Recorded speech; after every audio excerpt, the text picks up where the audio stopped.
السلام علیکم ورحمۃ اللہ وبرکاتہ۔ ہمارے صوفیہ اور بزرگان دین کہتے ہیں کہ جب کوئی بندہ ایک مرتبہ اللہ کہتا ہے تو اللہ اس کی طرف نظر رحمت بھر کر دیکھتا ہے اور اس کے گناہ جل کر راکھ ہو جاتے ہیں۔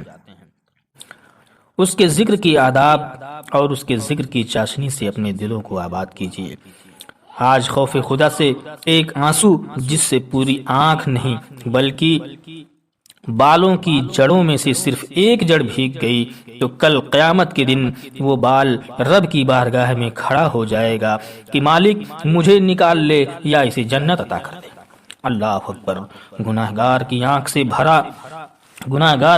سے بھرا ہوا آنسو کا ایک قطرہ جہنم کی آگ کو سرد کر سکتا ہے۔ آج توبہ کا دروازہ کھلا ہے، رحمت کا دروازہ کھلا ہے، اس کی رحمتیں آواز دے رہی ہیں، یا ایھا الانسان ما غرک بربک الکریم۔ اے انسان کیوں غرور سے تو ادھر ادھر پھر رہا ہے؟ پلٹ کر آ جا، تیرا رب بڑا ہی کریم ہے۔ مجھے بتائیے کہ کوئی اس طرح کی آواز دیتا ہے؟ مالک کی رحمتیں آواز دے رہی ہیں، یا ایھا الانسان ما غرک بربک الکریم۔ کیوں مغرور پھرتا ہے؟ کیوں مسجد کے قریب سے نظریں چرا کر گزر جاتا ہے؟ پنجگانہ صدائیں دل نواز اذان کی آتی ہیں، حی علی الصلاۃ حی علی الفلاح۔ کیوں آنکھیں اور کان کو بند کر لیتا ہے؟ آجا پلٹ کر کے اس رب کی بارگاہ میں۔ اللہ کی رحمت تجھے آواز دے رہی ہے، ما غرک بربک الکریم۔ وہ رب کریم ہے، 70 ماؤں سے زیادہ تجھ پیار کرتا ہے۔ آجا، کل تو آنا ہی ہے اس رب کی بارگاہ میں، کل جو کفن میں منہ چھپا کے آنا ہے، تو آجا اس رب کی بارگاہ میں۔ اچھا نہیں ہے کہ تو اپنے قدموں سے چل کے آجا۔ مجھے بتائیے کہ ایسا بھلا کوئی پیار دیتا ہے؟ یہ کس کو آواز دی جا رہی ہے؟ جو بھاگا ہوا ہے، جو مالک کی دہلیز کو چھوڑ کر جا رہا ہے، اس کو آواز دی جا رہی ہے۔ آجا پلٹ کر میری بارگاہ میں آجا، میری رحمتیں تجھ کو اپنی باہوں میں سمیٹ لیں گی۔ اللہ اکبر۔ ساری دنیا کا شہد نچوڑ دیا جائے تو بھی اتنی مٹھاس پیدا نہ ہو جتنی ان لفظوں کے اندر ہے۔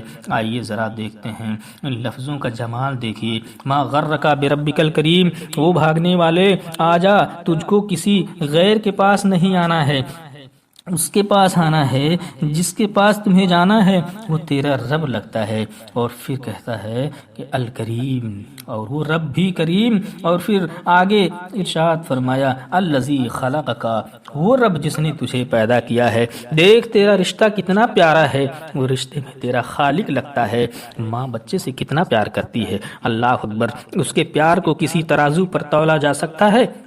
کہتے ہیں کہ سمندر کی انتہا تک شاید کوئی پہنچ گیا ہو، لیکن ماں کے پیار کا کنارہ آج تک کسی کو نہیں ملا۔ ماں جب بولتی ہے تو اس کے لہجے میں جبریل بولتا ہے، ماں جب مسکراتی ہے تو لگتا ہے کہ جنت کی ساری کلیاں کھل اٹھی ہیں۔ اللہ نے اس کے سینے کے اندر درد محبت کا وہ جہان آباد کر دیا ہے۔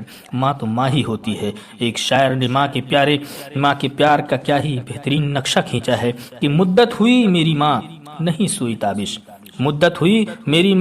سوئی تابش، میں نے ایک بار کہا تھا مجھے ڈر لگتا ہے، ایک بار میں نے کہا تھا کہ امی مجھے رات میں ڈر لگتا ہے۔ میری ماں آج تک اسی خیال میں رہتی ہے کہ کہیں میرے لال کو ڈر نہ لگ جائے۔ اولاد کے لیے ماں کے سینے میں تڑپتی ممتا، محبتوں کا آباد جہاں، ماں تو ماں ہی ہوتی ہے۔ ماں کی ممتا عجیب کائنات ہے، اور وہ بیٹے کے لیے، اولاد کے لیے سارے دکھ کو جھیل لیتی ہے۔ اولاد کی تربیت اور تعلیم کے لیے، پیٹ پالنے کے لیے اپنا پیٹ کاٹ لیتی ہے۔ کسی کے گھر کی برتن بھی مانجنے پڑیں تو ماں اس سے بھی گریز نہیں کرتی۔ کسی کے گھر کے گندے کپڑے دھونے پڑیں تو ماں اولاد کی خاطر یہ بھی گوارا کر لیتی ہے، لوگوں کے گھروں کی غلامیاں قبول کر لیتی ہے۔ ماں کو اپنی اولاد سے اتنی محبت کیوں ہے؟ تو آپ کا جواب ہوگا کہ ماں کی محبت اولاد سے اتنی زیادہ ہونے کی وجہ صرف اور صرف یہی ہے کہ ماں نے اولاد کو جنم دیا ہے۔ میرے دوستو، ایک ماں اولاد سے اتنا پیار صرف اس لیے کرتی ہے کہ ماں نے اولاد کو جنم دیا ہے، تو وہ رب کریم جس نے ماں کے پیٹ میں بچے کی شکل اور صورت کو عطا کیا، بچے کی پرورش کی، بچے کی حفاظت کی، اور پھر اس دنیا میں آنے کے بعد اس کی پرورش کی ذمہ داری لے رکھی ہے۔ وہ رب اپنے بندے سے کتنا پیار کرتا ہو۔